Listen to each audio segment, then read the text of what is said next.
Welcome to the Back 9 Six-Pack with Mitch and Justin. Let's roll.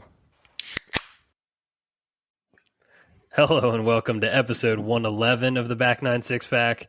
My name is Mitch, joined as always by my esteemed colleague Justin. You cannot wait to open your beer. I would like to stay far away from beer for just a minute. Yeah, you had a weekend, and not in like the good kind. No, I've had 10. I told you earlier.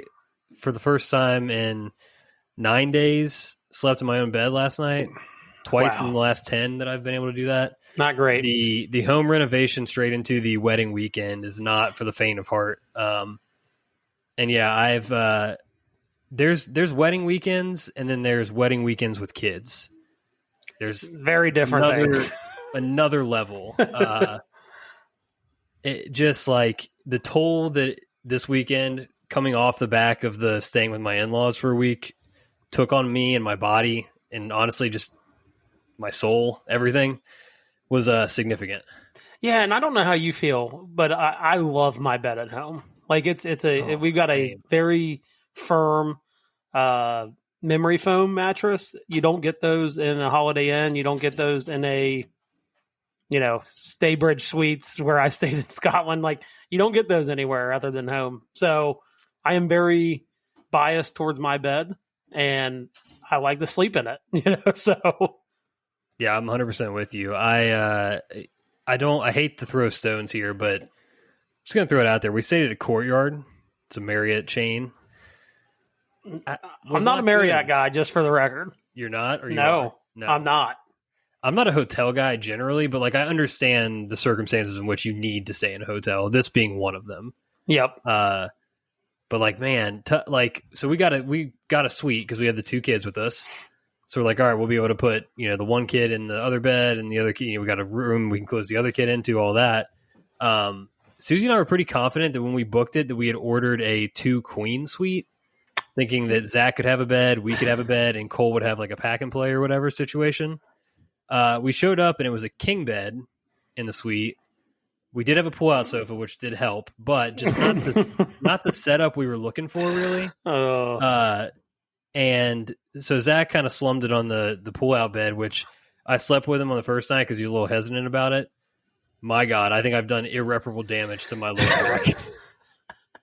See, this is specifically why I'm a Hilton guy. Yeah. So shout out to Hilton. Hey, feel free to hop in our DMs. I will take a Hilton sponsorship. I am a very proud Hilton member, Hilton Rewards member. For this reason right here, I have made the same mistake as you have made at a Marriott. It's something about how they explain it on their website. They don't do a very good job. Hilton does, which is why I'm a Hilton guy. So I know that pain. I've done exactly what you've done for a different circumstance. There was like two of us in a room, and I'm like, having extra room is going to be better and having separate beds. And I made the same mistake. So shout out to Hilton for being the top tier brand that it is, and Marriott, shame on you. You know what? I'm with you. And I know why we did what we did. They, it was one of those, like, you get a block of rooms sitting, they have a shuttle to the venue, which was like a half hour away. So it was kind of a big deal to have that kind of stuff. But yeah, this Marriott would not have been my choice, for sure. And I think in a wedding scenario, that is one of the ones where it's like, you can't do an Airbnb because a lot of times they're going to have a shuttle. They're not shuttling you to your Airbnb. They're going to shuttle you back to the hotel. That is one of the, and I'll tell you what, I'm growing fonder of hotels in my older age, not wanting to like do the whole cleanup process at the end for an Airbnb.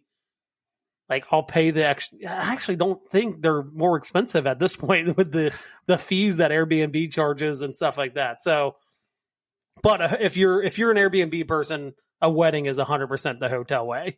Like the shuttle, stuff like that, I think it's probably catered for the wedding. You have to stay in a hotel. But an Airbnb for a family might have been better in this scenario. Like, for me, it's like, it's a length of stay thing too, right? Like, we're only there for 2 nights. Yeah. Like, do we really want to do the whole, like you said, you're taking care of a house and cleaning it up at the end and whatever else? No, you don't really want to do that. Plus, the hotel had a pool, so like, that's a plus for the kids. I got to burn some time with them, burn some energy, stuff like that. But just like, sleeping in a God bless, my brother-in-law and stuff, but like we used his bed back at the, my in-laws house, and that thing was on, a bit of a life support.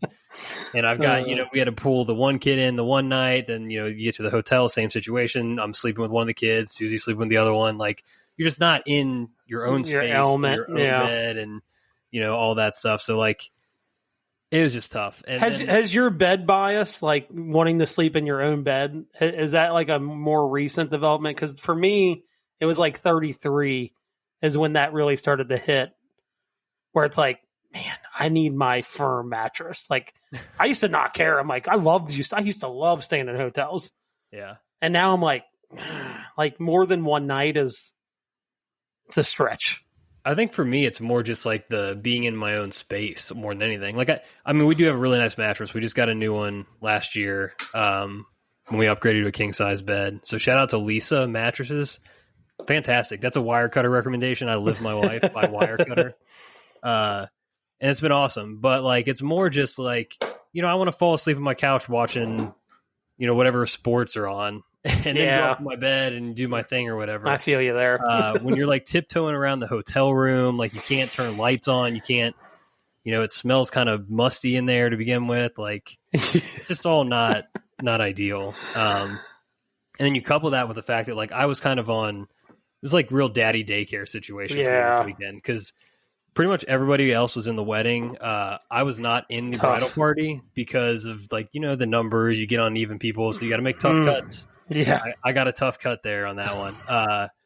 So I was on kid duty, and, my brother and sister-in-law came in with their 4 kids. We have our 2. A lot of time spent with all 6 kids, just putting out fires left and right. I think between Friday and Saturday, I got like close to over, I think it was around 30,000 steps. And that included like a 2.5 hour car drive on Friday night. Oof. So like, yikes, just chasing the little ones around. This place is a farm, it was beautiful. Like the wedding was awesome. Everything about it was great. Tough to corral the kids though. But yeah, they want to go. My nephew touched an electric fence, shocked himself. Thankfully not on my watch, but yeah, there's animals around, there's hills to climb, there's a pond, like, they're just building the place. They don't have proper like railings on stuff, and just a lot of like accidental, incidents. Yeah. I think this is a general, like, I am very happy that I am at the age where I'm almost at a wedding season, like full wedding season for our friends. And, my brother's already married. Like I'm pretty much out of it. I think we all have one this October for our guy, Kyle. But after that, like I'm like, barring me making friends with like a 27-year-old, I think I'm pretty much in the clear. And this is why. It is very, very hard to have kids and go to a wedding. You're either like begging grandma and grandpa to have like an overnight, which you're like, I'm wasting an overnight on a wedding. Like you're not even going to go out and do something you want to do. Or you take them and it's just a nightmare. Like it is an absolute nightmare scenario.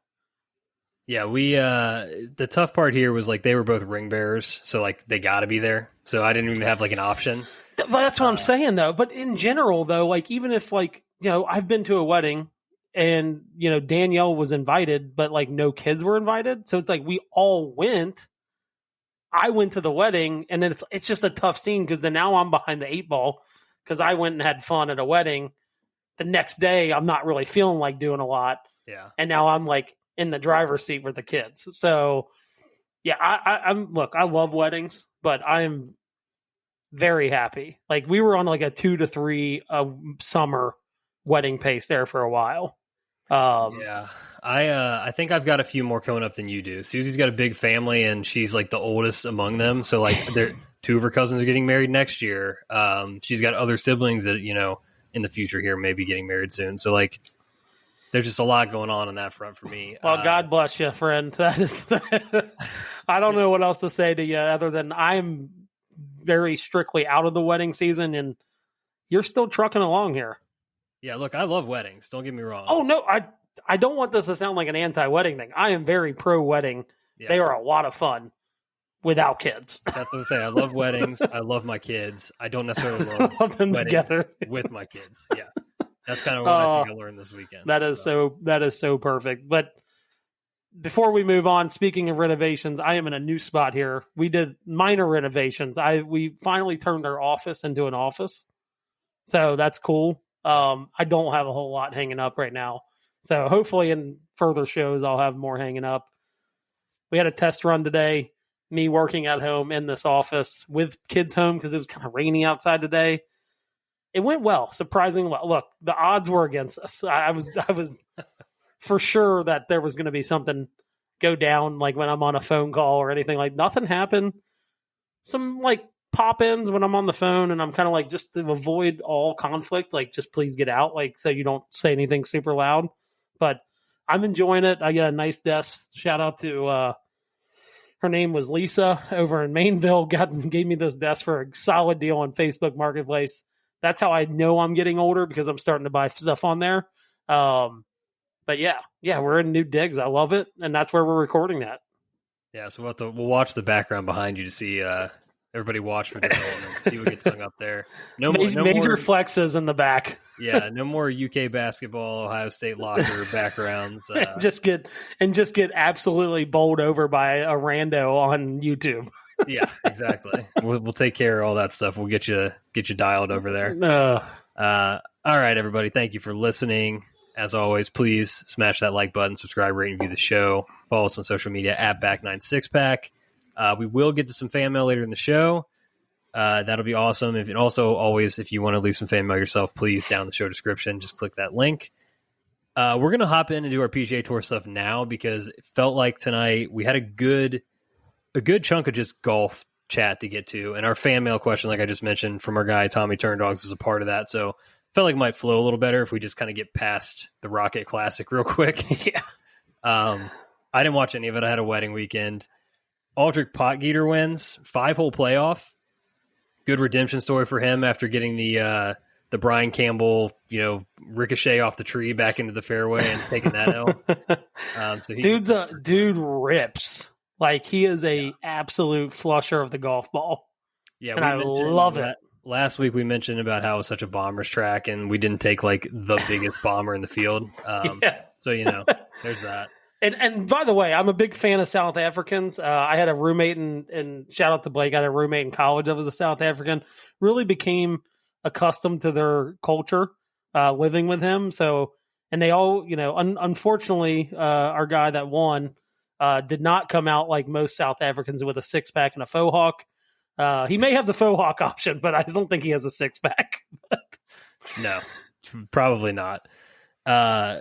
He beat Max Grazerman and Chris Kirk in that playoff. They tied for second. Michael Thor Bjornsson, T4, tough scene for me after calling him out as a potential pick last week. He was tied with Jake Knapp, who shot 72 in the first round and then shot 61 in the second round, which secured his second course record of the season on the PGA Tour. He shot that 59 at PGA National, too, which was pretty wild. Baller.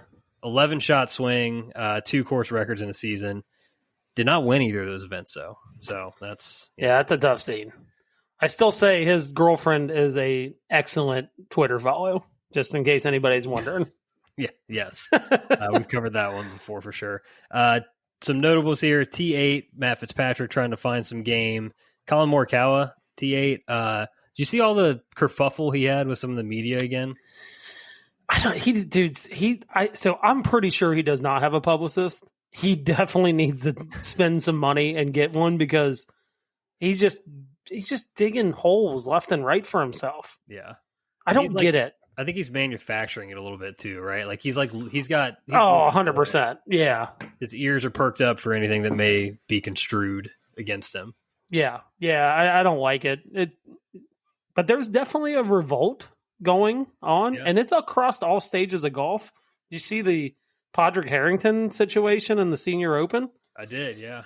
Maltby doesn't, Maltby doesn't look for his ball and like has it out with him after the round. Like, you can't just stand there and watch me look for the ball. Well, for one, yes, he can, because he's a member of the press. He's not your playing partner. You have an issue with people not looking for your ball. Take it up with your playing partners. Take it up with the other caddies in the group. Not the guy that's literally broadcasting the round. Like, I just think, to worry about, man. Patty's always come off as like kind of a prima donna to me a little bit with stuff like that, because that's a ridiculous request. But to my point is, it seems like across the whole, like all levels of golf, we kind of have like this revolt against traditional media, is what I should say. Yeah, I don't know. That's more watching of that space, I think, because I don't know what direction that's going to go in or what mandates are going to be dropped, but feels like we're coming to a head on something here. Yeah, well, and I don't hate it because, I get most of my news as far as golf or any, football, anything really from your non-traditional sports, sources. So I don't hate it.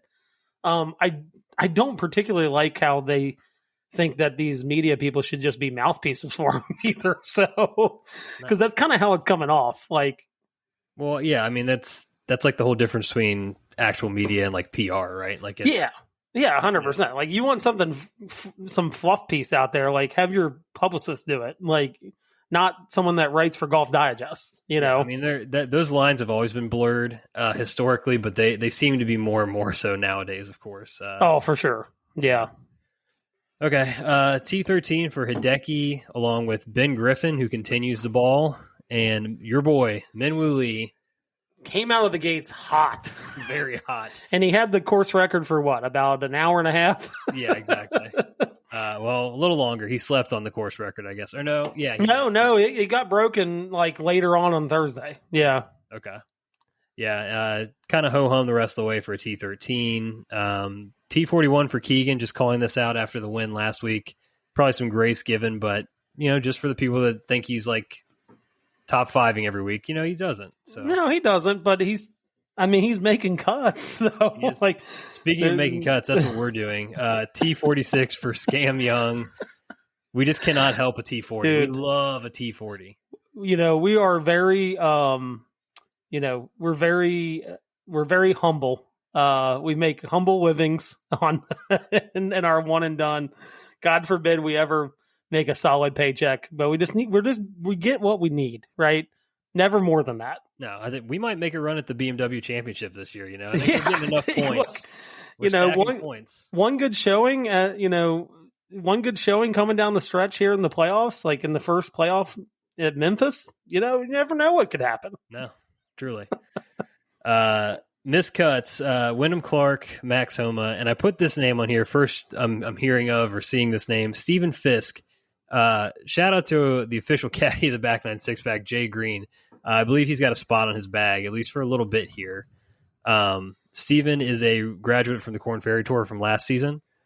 And yeah, they did not make the cut this past week, but they're at the John Deere this week. So yeah, we'll need to get him back on. I'm going to send him a text this week. We'll get him back on. It's been a little while. I'd love to talk to him, see what he's been up to. He did buy a house, so shout out to our guy. Bought a house down in Florida. And now he's back on a bag. I love to see it. Yeah. So we'll follow along with Mr. Fisk here and see what's going on there. One other note I had on this tournament before we move on. There were 86 players that made the cut. Did you hear how that happened? No, did you? I did. Okay. Michael Kim tweeted out about it. Michael Kim was in one of the last groups on Friday. Michael Kim 3-putted the last hole to finish at -6, and it moved the cut line from -7 to -6. Oh. And so then our guy, Club Pro guy, hops in. Michael Kim tweets out like, I don't know the math behind it, but you should, all the -6s should be thanking me for 3-putting the 18th hole. Club Pro guy comes in and he goes, by my calculations, it equates to about $637,000 that they made that they wouldn't have if you 2-putted. And he goes, do with that information as you will. And so that's why so many guys made the cut, is like the cut moved. It was like going to be like the normal number, and then it moved, and there were like a ton of guys that's -6. Yeah, that when they got rid of the MDF rule, which for anyone who doesn't know, that was like you could make the cut, but then on Saturday they'd have a secondary cut just to kind of keep things moving on Sunday. So you'd still get paid, but you didn't have to play Sunday essentially. They got rid of that. So 86 guys that play. Cristobal de Solar finished 20 shots back of Pot Geeter by the end of it to finish in solo last place, 86th in the field. That's, I don't know if bringing back the MDF is the right call or what, but man, when you get these birdie fests, the leaderboard just gets so like crowded. Like you said, there's just so many guys that finish at like a -6 or -4 or whatever. And you get this just massive field that just, especially for an event where it's a lower purse, like you're just kind of chopping the money a little bit more. Yeah. Sucks. Yeah. So here's the official tweet from Michael Kim. Okay. It says, if any of these players are, and so he took a screenshot of all the -6s, right? And there's a ton of them. I actually think he left a couple out, just an FYI. But he goes, if any of these players are wondering, my locker is way back in the right corner. A token of appreciation for my 3-putt on the last hole to push the cut from to -6 would be much appreciated. See you guys tomorrow. Then he adds in, he goes, I'm not saying I did this for Captain Bradley, but I'm not denying that I did see his name at -6 while I was playing the 17th hole. Wow. I'll tell you this, Michael Kim, if you want like an inside look at how, like what these guys' thought process is through the week, like he lays out, he did a great diary during the U.S. Open about like day by day what he thought about on each hole and everything. He's a great follow if you're on X. Highly suggested. And then you get some stuff like this, which I think is kind of funny. Yeah, he's got a great sense of humor. Awesome job, like you said, kind of taking you behind the curtain a little bit. Super fan friendly. He's always interacting, giving away stuff. Truly one of the best like follows in golf. So yeah. Sure. Oh, 100%. Yeah. I just thought that was funny, but I didn't know what happened there because there was a ton of guys at -6. But yeah, that's funny. Yeah, I missed that. So yeah, one and done time. We're moving on to the John Deere Classic. We had Scam Young, of course, picked up $27K, dropped more spots in the standings. Still haven't hit $5 million. This is a small purse event. There's like a very clear pick for the week, and I don't know if we're at the point of like, do we just like swerve to swerve, or do we just eat the chalk? So who's your clear pick? Because it wasn't that clear to me. But I think it's Denny McCarthy. I think he's going to be overwhelmingly popular. So he was one of the names I saw. He's got 3 straight top 10s here. Finished T12 at the Travelers. Had a T8 at the PGA Championship. I was looking to see if Mav McNeely was playing. He's not. I think he's played well here in the past. Yeah. But he's not playing this week, I don't believe. Good short irons and putting are kind of like what you want. Yeah, and that's kind of his thing too. He's good at both of those things, but he's not. I don't see him on the odds board, so and he's not in the top 15. So I'm as far as odds, so I'm assuming he's not playing. Right. Yeah, I don't see him either. Yeah, I think Denny McCarthy's one. JT Poston's kind of another guy that's kind of good at both of those things, but I think we took him though, if I'm not mistaken. No, we have not. That was all the way back at the Sony where you had discussed taking him. I talked you off of him. I just think Denny's available. Denny's going to be so popular. Yeah, that's what I mean. He's going to be overwhelmingly popular. I don't hate the JT Poston thing.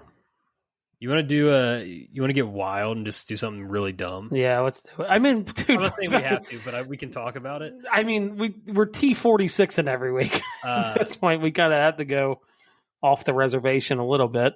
Yeah, Jay's former boss is playing some good golf. He is. He played well this week. Kevin Roy. 61. He was one of the guys that shot 61, I believe. Yeah. He's T8 this past week, T18 at the Canadian Open. Yeah, you know what? Let's take him. I think that's. Want to take him. I just want to talk about it. No, I like that because look, if we don't T48, we're only missing out on like $25,000. So I know, but with all due respect to Mr. Roy, we watched him putt in person. Yeah, it's not great. It's not great. The guy's irons are like he might be one of the best iron players on tour, but he struggles with the flat stick, which I can honestly relate to. Right. I don't hate it. I like JT Poston a little more. I don't want Denny McCarthy only because I think he is going to be crazy popular, and we got to kind of do something that's a little different. Yeah. The highest up the odds board we have available, like the best player we have available is Jason Day, but I don't particularly love him. See, I would almost like him at something different, like if he makes the BMW or something like that. Yeah, I think I'd rather take him in more of like a hot, kind of place. Yep. I mean, I'll ride with JT Poston. Doesn't have the best form, but like obviously a good player, can roll it. Yep. Too bad Steve Stricker's not available. I mean, Dude, we need is Zach Johnson playing? Do we just roll with between Zach Johnson and Steve Stricker, I think they won it like 9 years in a row or something stupid like that. He's got to be in this field. I don't know that I want to pick him, but no, I don't either. But yeah, he's 120 to 1. They used to call this like the Steve Stricker annuity fund. Like he just like because every year was like his win. If he didn't have a win, it was going to be his win. He won that year, 3 years in a row, I think. Yeah, and I think even the years he didn't win, it was like top fives. Like he was always right there. All right, let's ride with the Postman. Yeah, let's just do that. I don't think we'd use him really anywhere else anyway. So thank God we didn't use him at the Sony. I know. Here comes. Welcome to the T40 Club, pal. You're gonna get a guaranteed check this week, buddy. Yeah, hey, like I should tweet at his caddy, Aaron Fleener. Yeah. If you don't follow him, he's great too. But I should tweet at him like, "Hey, you're guaranteed to make the cut. Just go ahead and book that room through the weekend." Yeah. Now I can't guarantee it's going to be higher than like 38th, but no, definitely not. All right, JT Poston it is. All right, on to our golf. We've got some stuff to kind of tie some bows on from your recent, competitive ventures. Met didn't go your way. Never really got on track. We won't have to get into the actual birdies and bodies of it, but I'm just kind of wondering, like, what are your takeaways from that event? Now that you've sat with it for a bit, like, what have you thought about? What are you taking away coming away from it? I know this is going to sound crazy, but like, the younger guys I played with on the second day, they're like, I think they were thinking like, all right, he's older, like we're going to be out driving him. And like the one guy was not short. And I was actually, I told you I was hitting the ball good. That's the thing is like, I'm hitting the ball good. But he goes like, I'm not going to lie. When I saw you on the first tee, I didn't suspect you to be out driving me by like 25 or 30 yards. So like, to me, I'm like, I can still hit the ball with these guys. To me, it's a mental thing. I don't know. It was crazy. Like I didn't feel nervous, but I played nervous. Does that make sense? Like, oh yeah. And I think there's a big difference in that. Like, you can feel nervous and play nervous, right? But like, I've played in so many tournaments at this point, like, where I can not be nervous, but then play nervous, right? And I think I did that. And I'll tell you though, so 5 holes in on the second day, I get bogeyed to death. First 3 holes, bogey, bogey, bogey. And I'm like, when is this going to end? Like, you know what I mean? And I'd made a couple good swings on 4, just hit it over the back on a par 5, like 550 par 5. I went driver 2 iron. And the kid was like, dude, I rope hooked the 2 iron. I haven't hit one of those in a long time. So good. Rolls over the back, make par. But this next hole, it was like it was like the slaughtering of the lamb. It was like, this is how we get rid of this jinx. It wasn't the way I would have wanted to get rid of it, but I get on the par 3. I feel like I'm like, okay, I just made some good swings there, made a good putt, lift out birdie, whatever, but I tapped in for bar. I'm like, all right, we're finding something here. That's kind of what I was using that day for. I wasn't going to make the cut, and I knew that. But I was using this day as like, we got to find something to build on. So I get the 5, par 3 over water, chunk an 8 iron. I'm like, oh God. Barely makes it over the wire. I'm like, all right, we're good. Kind of just hit it on, like just get it on. Let's just 2-putt, take our bogey, move on. Well, I 4-putt for a 6. But I will tell you this: from the next drive on, I maybe missed 2 shots. I finally made a birdie. Like it was like it like cleansed everything. Like it was just like we needed that to happen. Like I told you, I remember like when it all kind of started when I 3-putted the 15th hole on the first day of the club championship. Yeah, that's when it kind of started. Like this is the ending point because I played good golf after. I think I had a couple stupid mistakes, but other than that, like I played really clean golf. Like I think I was like 1 or 2 over after that. Had a couple birdies coming in, and it felt like it cleansed me. Like I was like looking back on it, I get to like the 17th hole, I was like, holy crap, I think that triple like reversed the universe. Like it's like it put it back on its axis. You know what I mean? So, but my whole thing is like, I'm like, I'm 35. Like this is like a prime, right? Like I know I can still do it. It's more of a mental thing. I think also I played way too much golf leading up to it. I think I got tired, man. Like, we were wild riding in carts, but it was 95 every day. I'm coming off of like 5 days in a row of golf into this tournament. It was too much. I was trying to play catch up and play more golf just to kind of like get a feel of playing golf. And I had just played too much, got tired. I haven't picked up a club since last Tuesday. That was on purpose. Like I just needed my body to kind of reset. But my takeaway is I think my best is still in front of me in this tournament. I truly feel that. Hell yeah. I love to hear that.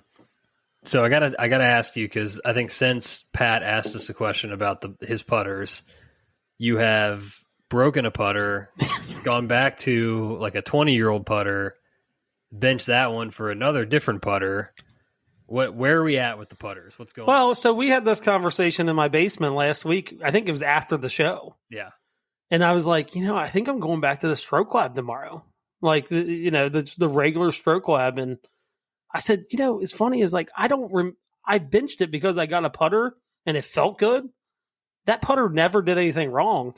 And I'll tell you, other than the 4-putt, and it's a funky green, and honestly, it can happen to anybody. It really can. I putted pretty good on Tuesday.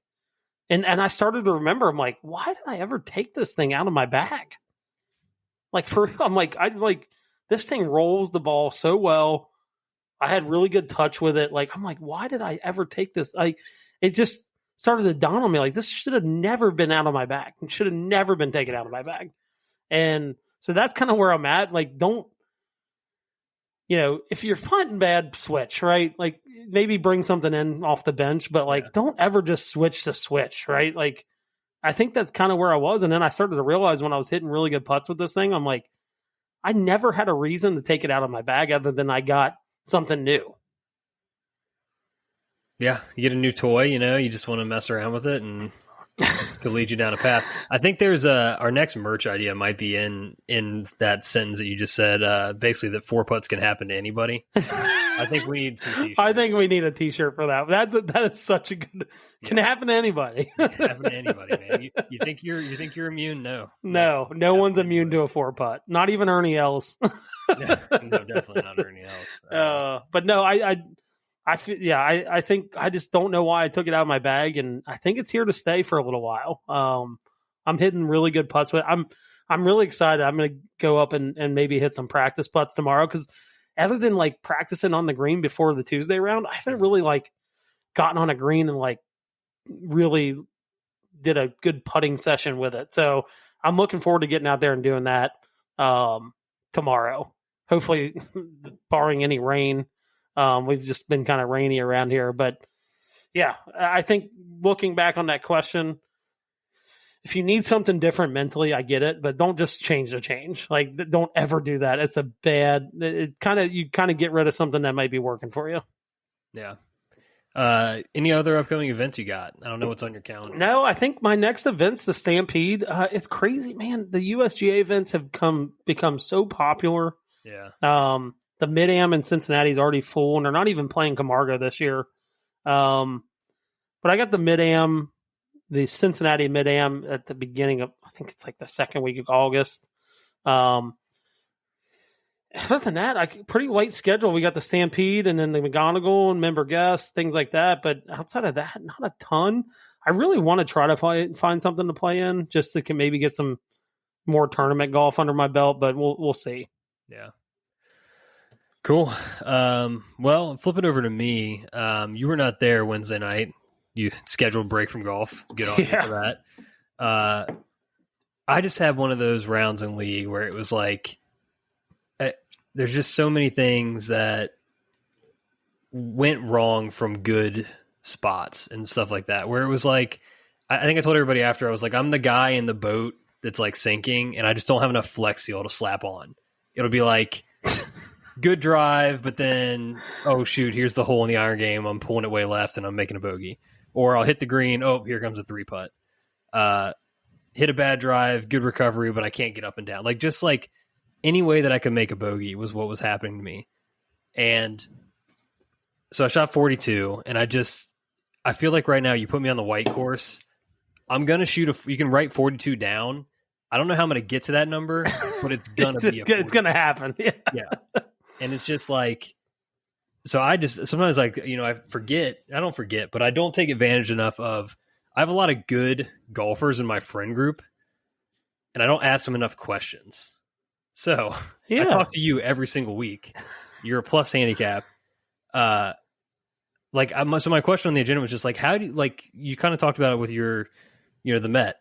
How do you compartmentalize when the good and the bad, right? Like there are things I can take away, and there are moments that I'm like, all right, this feels good. I'm doing this right.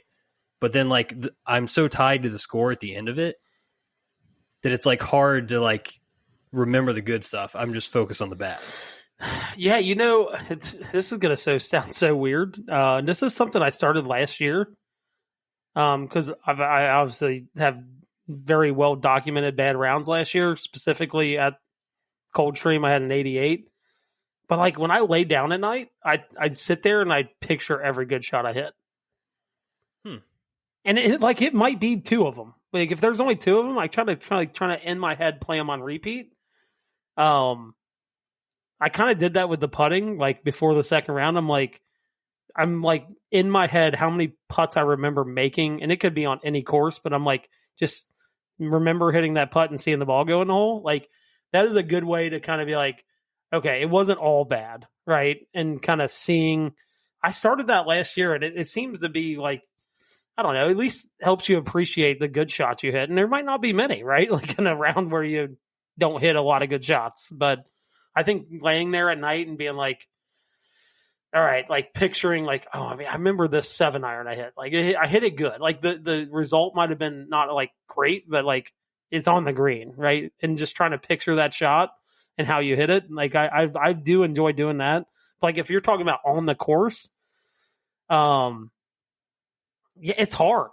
And even I sometimes catch myself. I'm like, harping so much on what I've done bad instead of like actually thinking about what I've done good. It's hard on the course, but like afterwards, to me, I found it to be a lot easier starting that kind of doing that last year where I just like, when I lay down at night, it's like, all right, let's like remember the good shots I hit and try to picture those in my head. I guess it sounds kind of corny when you say it out loud, but that's kind of what I do.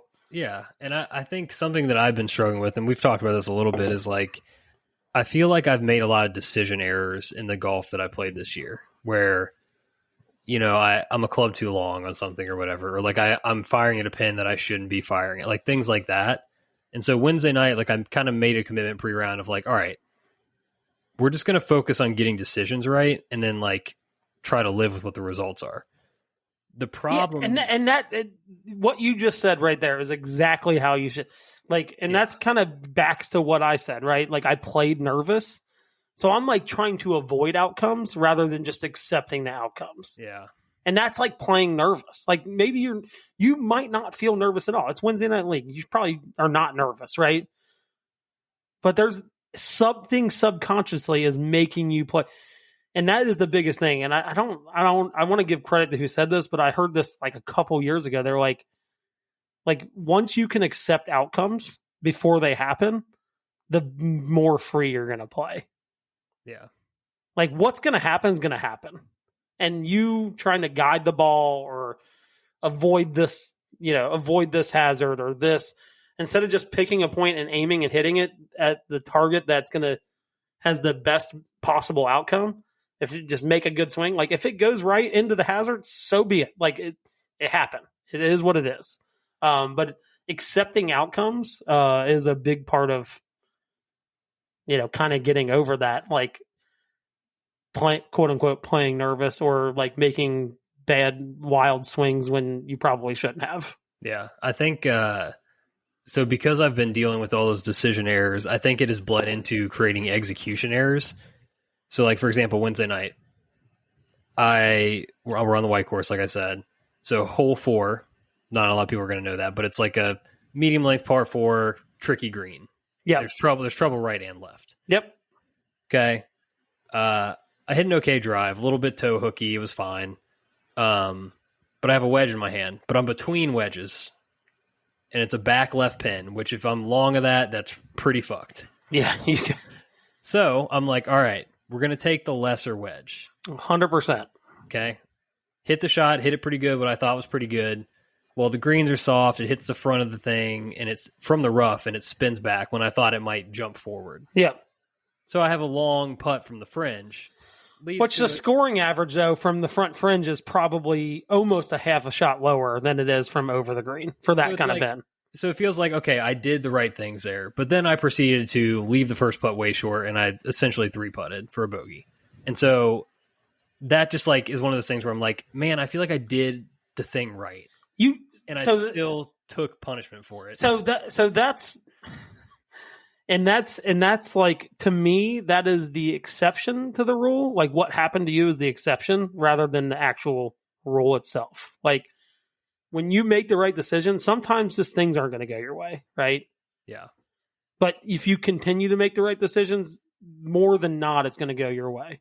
So, like, if I give you 9 more balls at that shot, or anywhere in the front of the green, you're probably getting at least 50% of the time you're going to get it into the hole. So to me, that's the rule. The exception is the 3-putt. That's a good way to think about it.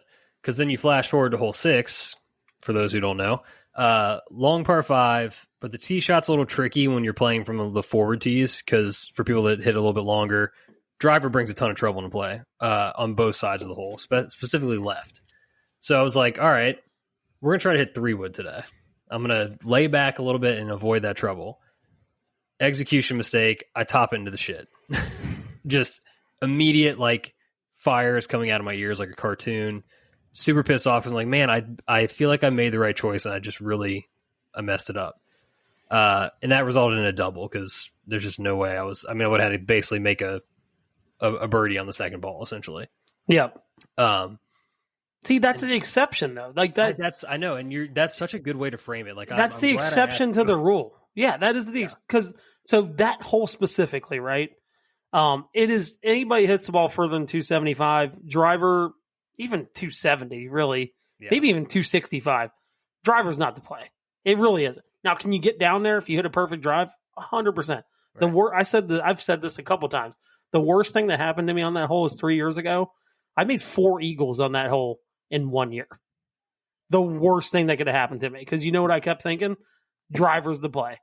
In reality, all I'm thinking about is those 4 eagles I made, and not the 6 and the 8. Because I'd made an 8 in the club championship 3 years ago when I won it. I was like 5 under for the tournament. Made an 8 on that hole.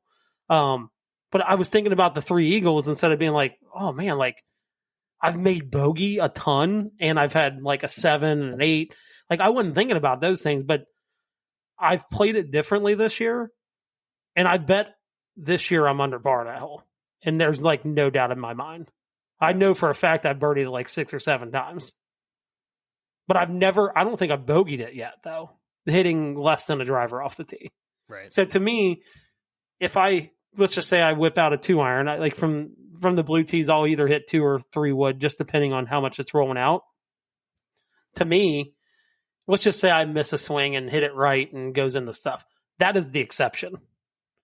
The rule is me hitting this, being in play, having a 2-iron or a 3 wood into the green, rather than trying to get it up to where I have a 5-iron into the green. Right. It's just the risk reward is not worth it. To me, the exception is me hitting it in the weeds once, Yeah. And I think, kind of what I was thinking about today while I was thinking about asking you this was like, maybe doing or playing the way that I did actually prevented me from shooting a 45. You know what I mean? Like, you don't know, but I would guess probably, because let's just think about hole 4, right? Let's just say you put it over the green. There's no telling that you don't stub the chip and then chip it on, and then you're not going to chip it close. You're going to have 15, 20 feet. And then let's just say you 3-putt from there. That's a double or triple. Right. So, you just don't know. My guess is you making the decisions you did probably did save you at least a couple shots. Right.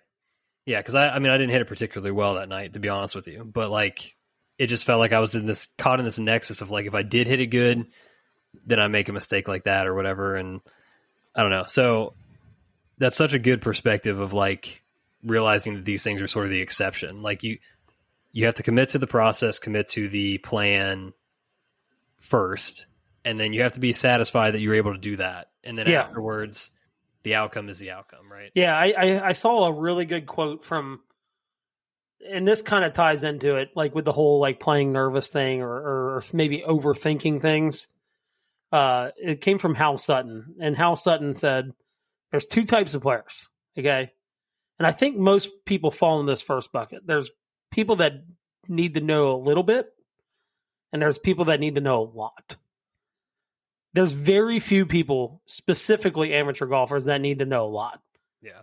They need to pick a line, commit, and swing. That's it. They don't need to think about, well, the green slopes this way, or it's 5 paces off the back. Like this, like pick a yardage, a secure yardage, and hit the shot. That's it. Dude. And I was like, you know what? And every time I think about when I hit a bad shot, I overthink it. Like one of the best tournament rounds, and maybe not score wise, but I qualified for the Ohio Am doing this, but I had never played this golf course and just got up there and like, okay, and it didn't have a lot of cross hazards or anything that really came into play. Like just got up there and just hit shots. Like didn't think about, all right, pin's left side, I'm aiming at the center, boom, hit it. Oh, okay, 25 feet. And I shot 72 and qualified for the Ohio Am. And, it's funny, I said it on 17. 17 is one of the holes where it's like you kind of need to know where to hit it. And I asked the guy in my group, I'm like, where does this hole go? And he's like, just hit it down the cart path. I'm like, okay. Put up a 2. He's like, but you only need like 240. I'm like, all right, 2 iron, poop, hit it up there. And I'm like, I got up there. I'm like, holy shit. If I'd known what was up here, like I'd have been way more nervous over this tee shot. Like, but I didn't know. And what I didn't know helped me free up my swing and just hit it down the middle of the fairway. Yeah. So I think that quote really sat with me. I literally read it like Friday night. I'm like, dude, is that not like the perfect thing? Like, just think about as little as you possibly can and just hit the shot. God, I so feel that in my core. Right? I'm already prone to like information overload and thinking, like, because I'm a thinker. That's just how I am. I'm a processor. I think about stuff. But as it relates to golf and picking up distance and stuff, I've had so many wedges that normally would have been like a full pitching wedge or a full 9 in the past. Now I'm getting into all these like in between wedge numbers a lot. And instead of just like hitting the full 54, I'm like, oh, I'm going to knock down 50. And then what happens? I end up thinning it, or I end up fatting it because I decel, or all these different things that come into play. Yeah. And it's like, just pick a number and just commit to the swing. I have too many times I'm just thinking about it, thinking back even to that round Wednesday of like, my number's just fuzzy in my head. Like it's just too fuzzy. I'm not specific enough. I'm not picking an actual number to hit. Like, and it's so funny with hitting the ball as good as I've hit it over the last couple of weeks. Maybe not the scores show for it, but I was kidding. I was like, I think when I shot 86, I was told the kid I was playing with, I'm like, I'm hitting the ball too good. I like flew a couple greens, and I'm like, but what's funny is like I wasn't committing. Like what I should have done is hit a club down and like committed. Like I'm gonna hit this. Like I'm hitting the ball fine. Like instead of being like, well, I might miss hit it. And then hitting a shot, and I hit it fine, but it goes over the green or whatever it might be. And I think just like, not to pull out a bunch of quotes here, but I remember watching a video with Shane Lowry's caddy. He goes, aggressive swings at conservative targets. Yeah. So like what that means to me is like picking a yardage. Let's just say the pin is in the back, right? Picking a yardage that's the center of the green and making a firm, aggressive swing at it, I think is always going to end up better than, well, if I try to finesse this, let's just say it's between an 8 and a 9. If I can finesse this 8 in there, it's going to get back there. Well, you're not that good. Like not many amateur golfers are that good. So yeah, I think that's another thing. It's like just picking a conservative target and like making a good aggressive swing is, and then deal with the, if it's okay, if you chunk it, you chunk it, whatever. To me, that's the exception, right? Yeah.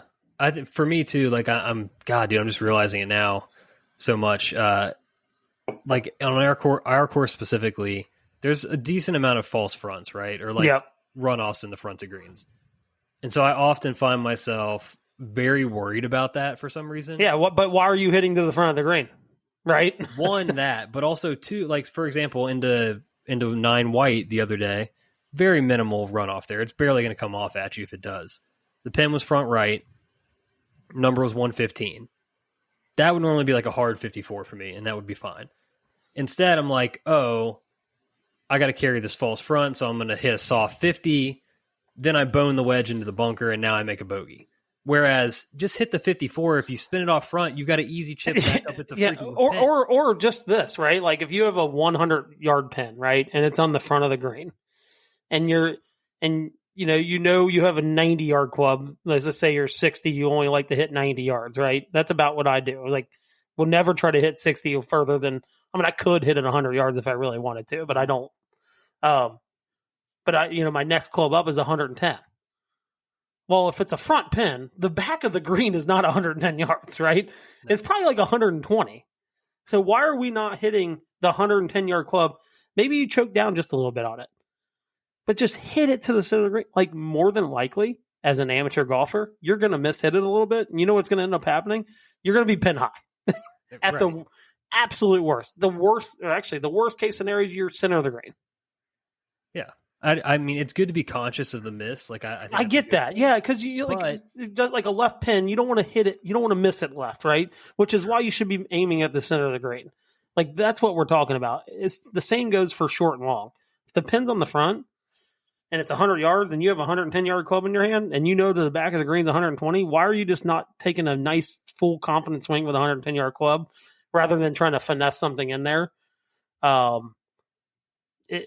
Just hit it to this. Like, I guarantee if of amateur golfer, and I'm sure the stats will back this up, went out on a course and like, we're not playing to pins, we're playing to the center of greens, how much lower their scores would be. Oh yeah, it would be insane how much lower their scores would be. 100%. Yeah, total agreement.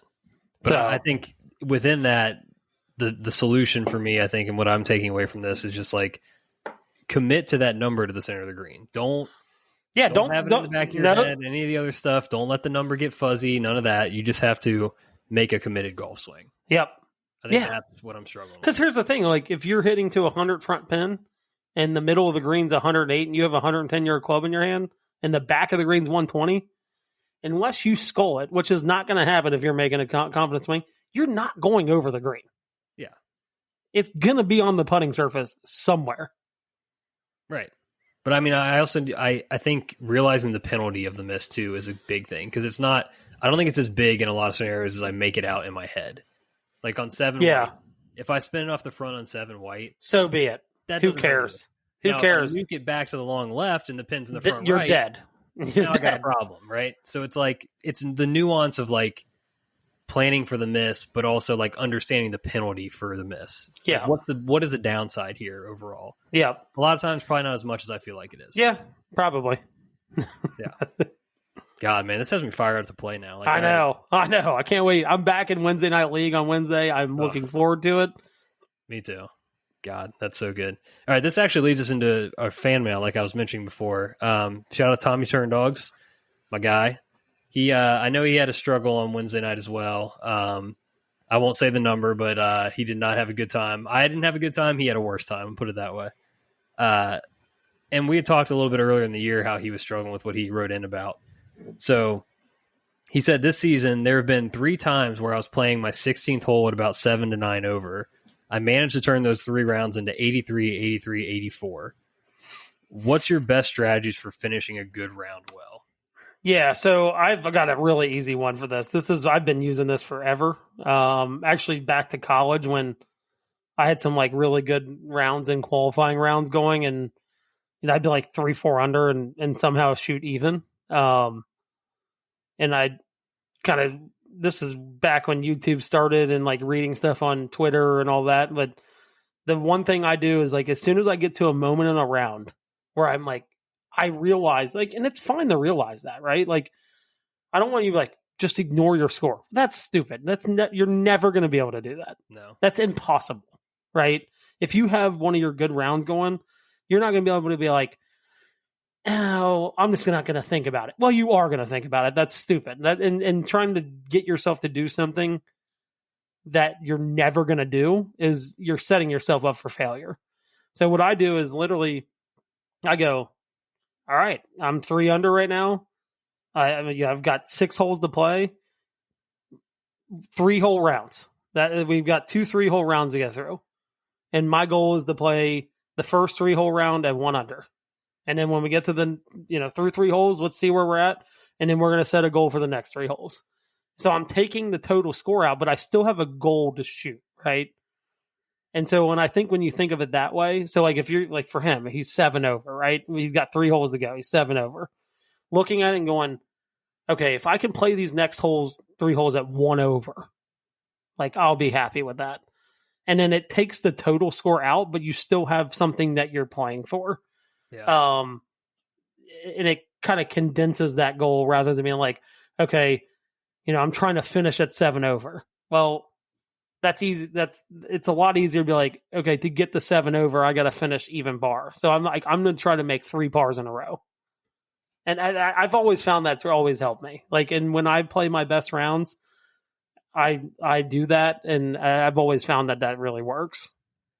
Yeah. Well, Tom, I mean, you've heard how much of a pretzel my brain is in over golf right now in the last few minutes. But I will say I kind of echo what you're saying. Like, I feel like, I've gotten away from this, but something I always had done, and when I was playing probably the best golf of my life a couple of years ago, was I always took rounds in 3-hole chunks, just like you said. I knew, given my handicap, and my goal was like, let's just break 80. That was always like the overall breaking 80 number. And to do that, I would just set a goal like every 3 holes I'm going to play in 1 over. And every time I got to new 3 holes, it started over, right? And so like same thing for you. Like it's that dissociation from like the full round score. Yep. But it still gives you the mindfulness of like you are playing for a score. Yeah, 100%. Yeah. And it's so hard when you're standing there on 16 and you know where you're at. You want to break 80. Like that's always, that's a number for golfers, right? Like yeah, for most 100%. average golfers, like 80 is kind of like the threshold. So I think that 3-hole approach really works for that. But talking tonight, as we've talked, like I'm trying to find ways to not play golf score and not play golf swing. Like the process. You're more interested in the process. And that's another way to play golf, right? Exactly. I think there's 2 things. I think you can go out and play and do the whole 3-hole thing or whatever. But I think, we always kid about this, right? Like trust the process, right? Yeah.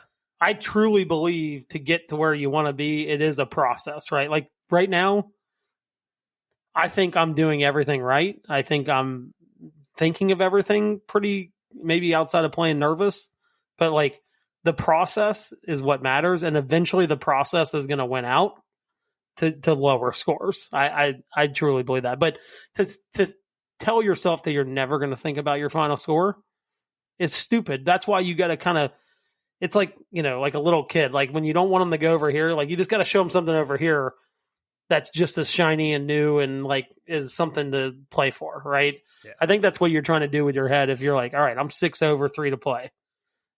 I want to play these next 3 holes in 1 over. So it kind of like takes out that 6 over and puts something new in front of you where it's like, okay, if I can do this, this is going to lead to this, but I'm not thinking about the total score.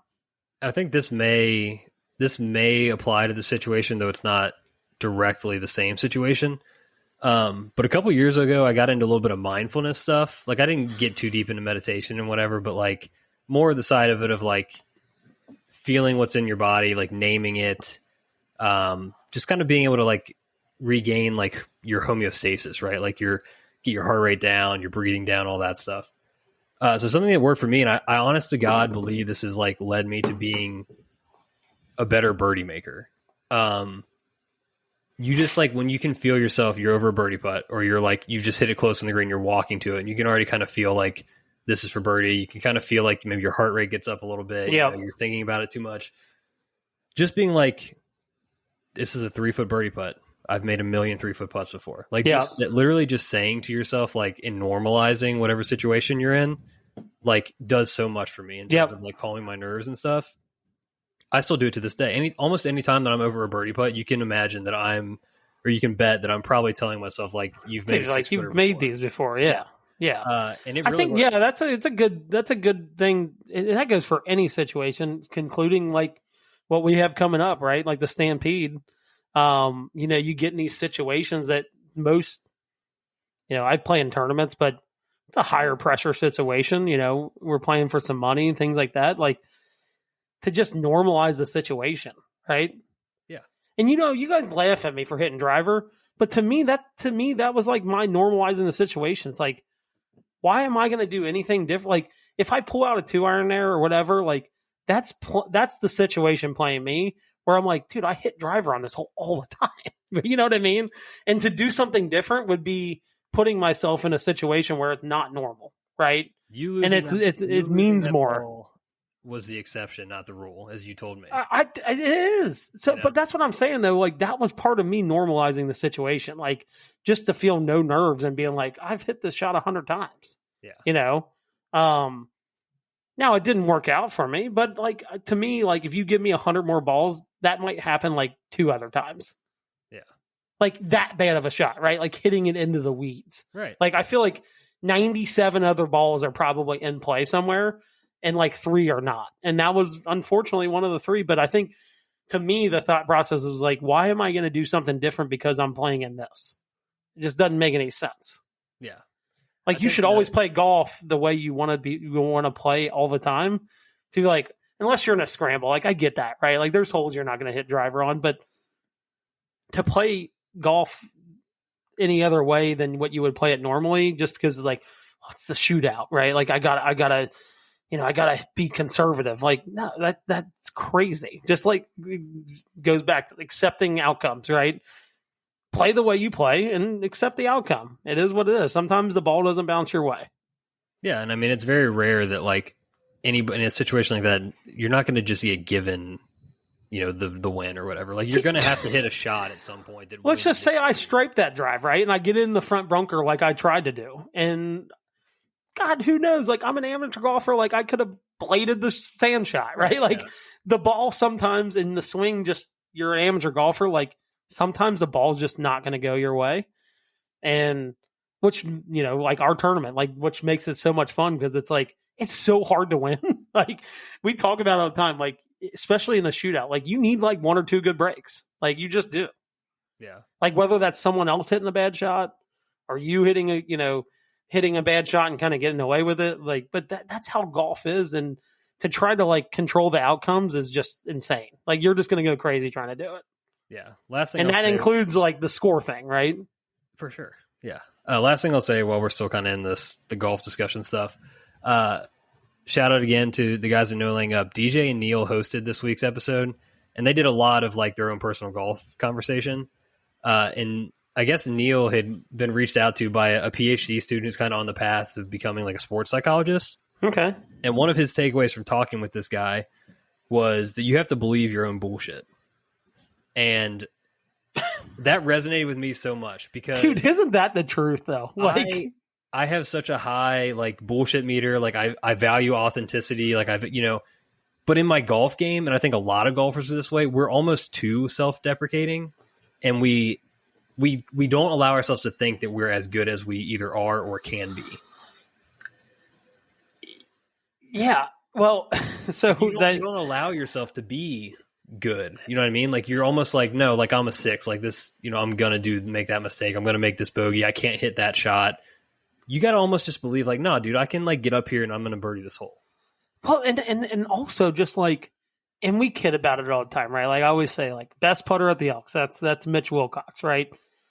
But like, that's what you should be saying in your head. Like, I'm the fucking best putter out here. Yeah. Like I'm the best, like the best putter makes these putts and I'm about to make this like that. You have to believe that. Like I always used to tell myself, and I still think this to today, like, cause for the most part, as far as I hit it, I feel like I'm pretty accurate off the tee. Like I always thought, I'm a generational golf driver of the golf ball. Like that's what I think. And you know what's funny is like anytime I get nervous at like a tournament or whatever, and I run that through my head. One, I laugh because I think it's hilarious. Like a generational driver of the golf ball should be averaging over 300 and like a Rory, right? Yeah. But I say that and like I laugh, and you know what instantly happens? Like no nerves, like step up there and just make an aggressive swing, right? Yeah. Yeah, you do kind of have to believe it, right? Like you have to tell yourself, like, dude, I'm the best putter in this tournament.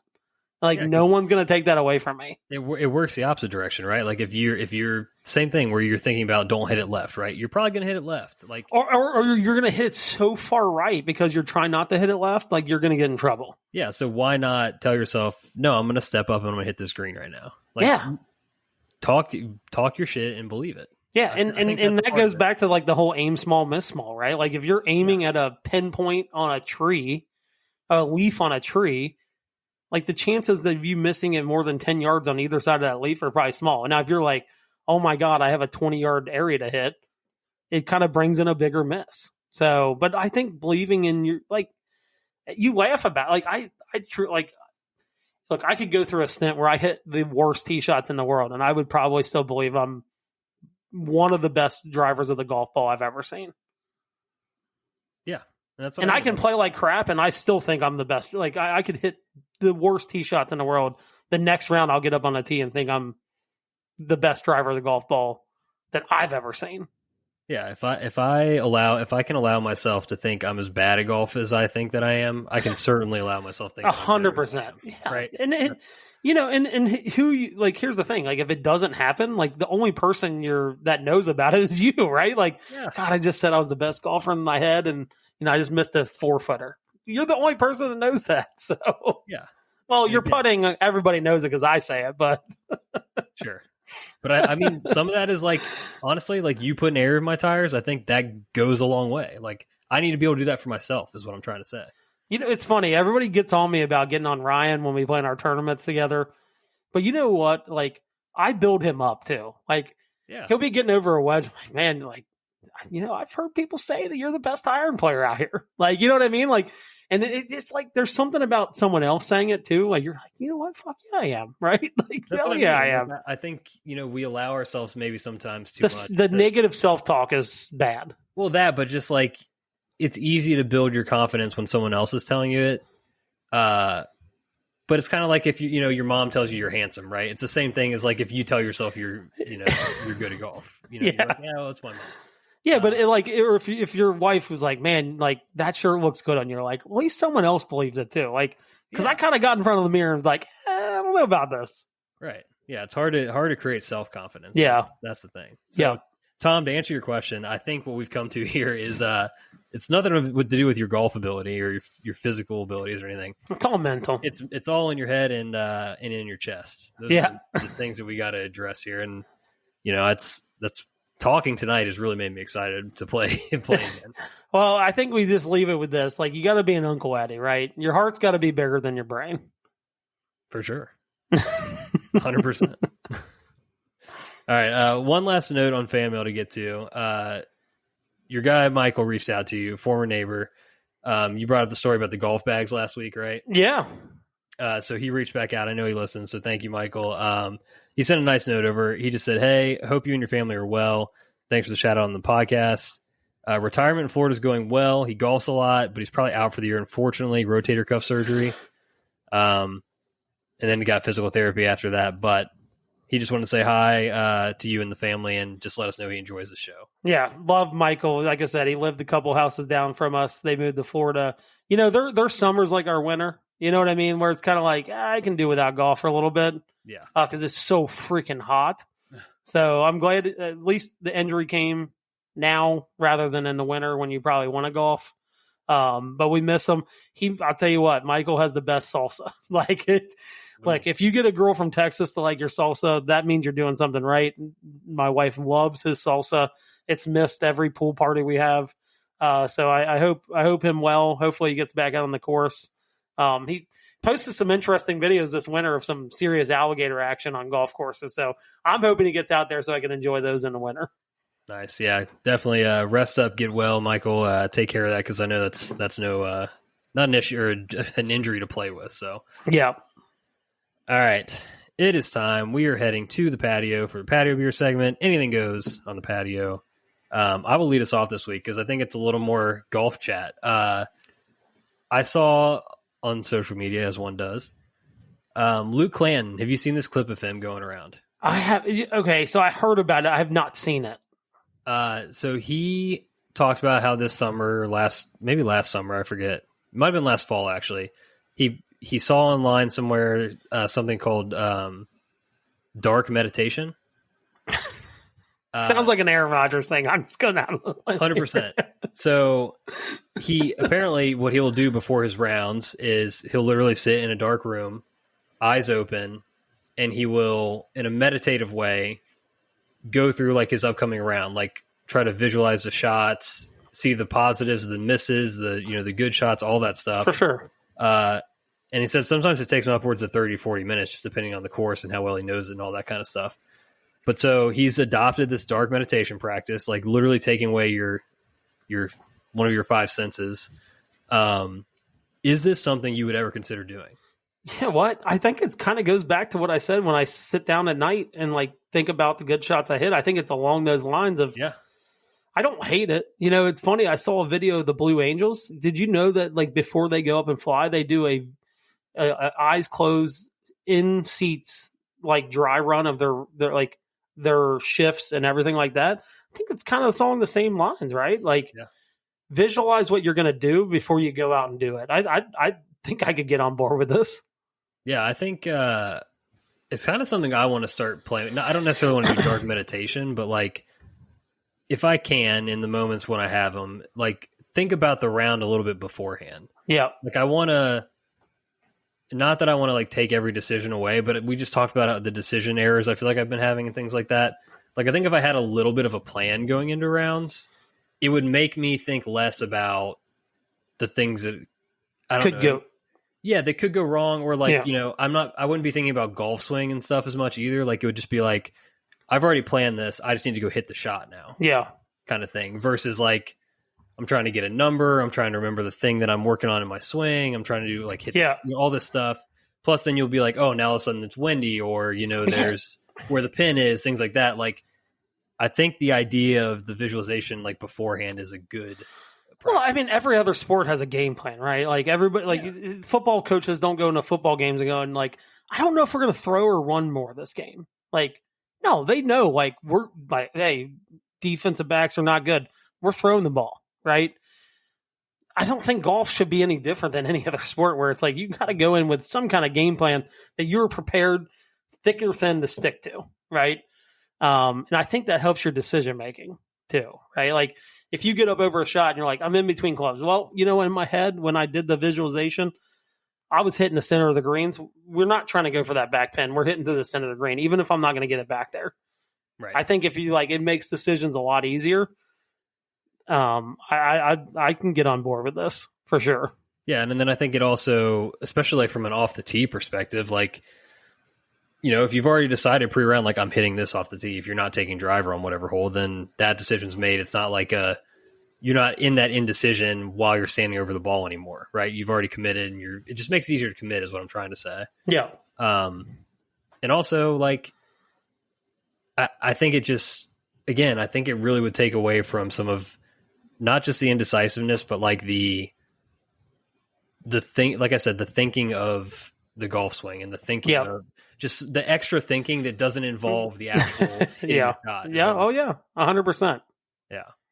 So I don't know. Dark meditation could potentially be my future. We might be on the next thing you know, we're going to be doing ayahuasca trips down in San Diego or something. Yeah, dark meditation is the gateway drug to ayahuasca. Oh God. Oh, so my question is linked. So this is our 13th anniversary, me and my wife's 13th anniversary. So shout out to her for putting up with me for 13 years. I can't believe someone would do that. But so we've talked about what you think your wife thinks is your worst trait. We're going to spin it positive here. What do you think your wife would say is your best trait? Man, that's a good one. And I'm curious what she would actually say. I do think, we've been married for 11 years. Shout out to her as well. We celebrated 11 years on Saturday. So I knew our anniversaries were close. Yeah. Very close. I think the thing that works great for us is like, it sounds so corny, but it's one of those things where like we fill each other's gaps really well. I tend to move a little slower. I think a little more. I'm a little more patient. So on the flip side of that is she sort of drives me to do things when like, not that I'm uncomfortable with them, but like I don't need to wait anymore kind of thing. You know, I don't need to take my time with this thing, whatever. So she's kind of the pusher in the relationship in a good way. But I think on the flip side, she would tell you that I think my patience and my thoughtfulness slows her down in the right ways.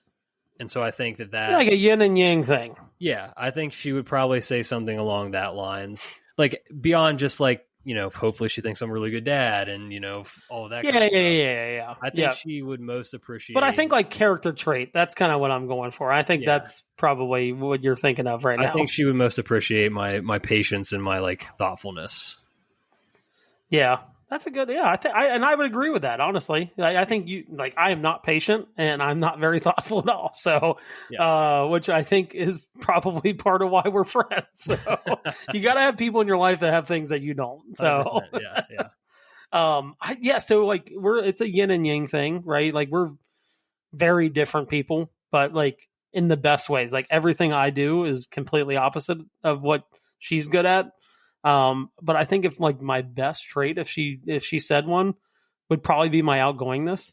Like she's not outgoing at all. Like I can make a friend at a bus stop on the moon, right? Like I just could.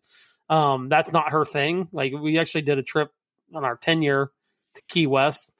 I committed us, like met a friend down at the pool, didn't know who this guy was, committed us to a boat trip. It actually turned out to be one of the coolest things we ever did. I still text the guy today.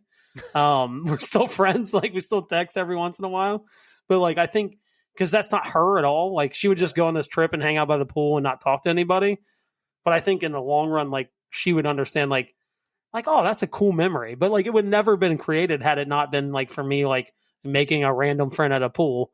So I think like my outgoing personality is probably her favorite trait of mine because she just is not, it's not her. Like, right. Like she would just be so content with us sitting by the pool, not talking to anybody, kind of doing our own thing. But we would have never gone to the sandbar with these people. Never done it. We did it twice. I ended up doing it twice on this trip. So like thinking back to that moment, like I think that's probably her favorite trait of mine because that's just not her thing.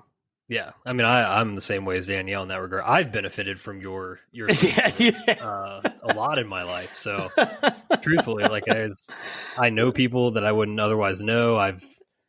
Me joining, at our golf club is thanks to you. So like, there's just endless ways in which that's improved my life. It's funny is like, there's going to be a day where I probably end up in the trunk of a car somewhere, but until that day, we're going to just keep trucking along and trust everybody and just make friends with everybody until it literally backfires. And I may not be able to tell the story once it backfires. So, I mean, you're wearing the Gunth Pookie shirt right now.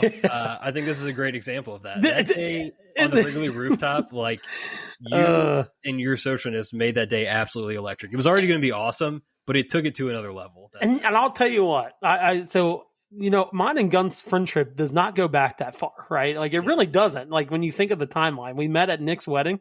That was kind of the first time we really met. We're both in the wedding. But he is me, right? And when he commits to somebody, like I love Gunth to death. I haven't known him that long, but like I think of him as a brother. Like the fact that like I've known this guy for 5 years and I got his face on a t-shirt, like that to me sounds crazy. Like to anybody else that sounds crazy, but to me, like it totally makes sense. Like 100%. God, that's good question. Nice, good time to reflect. Yeah, in a positive way because we did the negative one. I remember it was about a year ago. Yeah, it might actually have been around Mother's Day last year we did it, and I'm like, we gotta think of things in a positive way.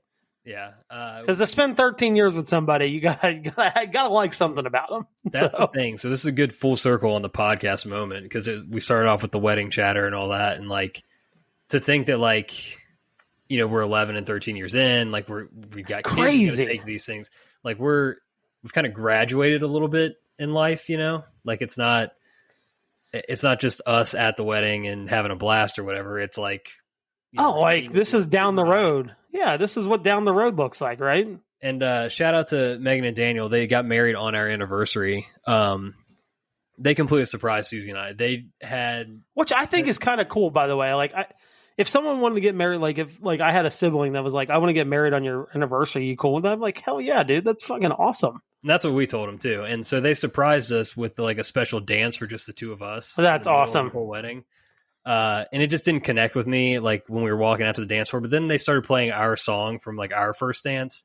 Yeah, dude, absolute waterworks. I cried like a baby at this wedding because it was like the chaos of the weekend, the kids, like everything. But now you get your own moment. We had just that 4-minute moment on our anniversary where we'd barely seen each other the whole day, and we got to dance to our song, and it was like it just like took everything, like all of the stuff that I'd struggled with the whole weekend was just like gone.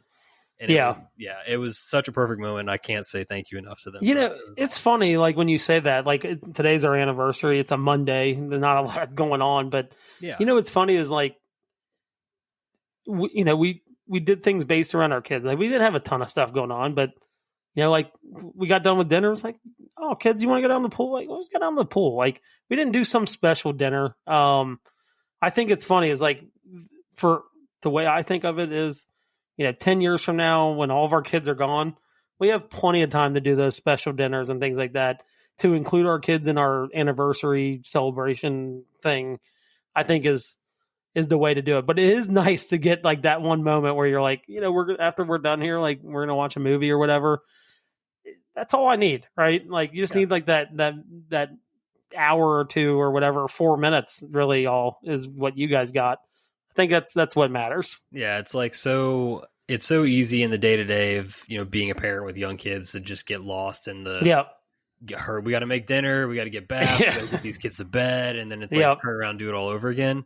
When you even have just a brief moment like that, like we had at the wedding, to like think back like on a decision that we made 12 years ago to get married, and then now we're here in this moment. It's crazy. Cole comes running out there in the middle of the dance, and like we're holding him. We're just like, dude, I'm telling you, the crying was I couldn't stop. Yeah, that I'm not a super emotional guy, but like that I mean, like we were just like I was just thinking about like we were sitting down in the pool tonight, and it's like, it's like, damn, dude, like 13 years ago we were like 22-year-old, just graduated college, broke as fuck, like.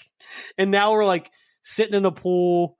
We live in a decent house. We have a decent life. And it's like our kids are playing in the pool with other kids in the neighborhood. It's like, and I had a great childhood with like a bunch of kids to play with in the neighborhood. I'm like, damn, like I did it. Like, like I gave my kids what I had and better, maybe, maybe even a little better. It's like, makes you feel good about the decisions you made. I don't make many good decisions, but I tell my wife all the time, the best decision I ever made was marrying her because she bought her stock real low. Like I was almost bankrupt. Like if I was a company, it was like, some venture capitalist firm bought me and like turned me around. Right. Like that's kind of what she did for me. So, so shout out to her for buying low and not selling high. You know what I mean? So she bought the dip and she's long. Yeah, she's long on the position. Thank God. So man. All right. What an episode. Just like nitty gritty golf talk, got in our feels, over the family stuff. It's hard to even land the plane on that one. No, I know. Other than, go enjoy some golf this week. Yeah, let's go enjoy some golf. Let's go enjoy the process. Everybody out there, holiday weekend, long weekend, get out there. Let's go. America, we totally forgot to hit on the 4th of July. Like top 2, top 3 holiday, I think, for sure. Yeah, the summer holidays just hit different. 4th of July is just, it is what it is, right? Like you're celebrating America. I dropped a hot fact in our text group about being 56 signatures on the Declaration of Independence. Not many people know that, but I do. So shout out to America. Shout out to America. Jeez. Yeah, more to come on the signature front, maybe. We'll see. But on that note, thank you all for listening. Please, as always, like the episode, subscribe, rate, and review the show. Follow us on social media at Back96Back. And until next time, cheers. See ya. Thank you for listening to another episode of the Back 9 Six-Pack. Be sure to follow us on Instagram and Twitter at Back 9 Six-Pack for all your content needs. We'll see you guys next week. Cheers.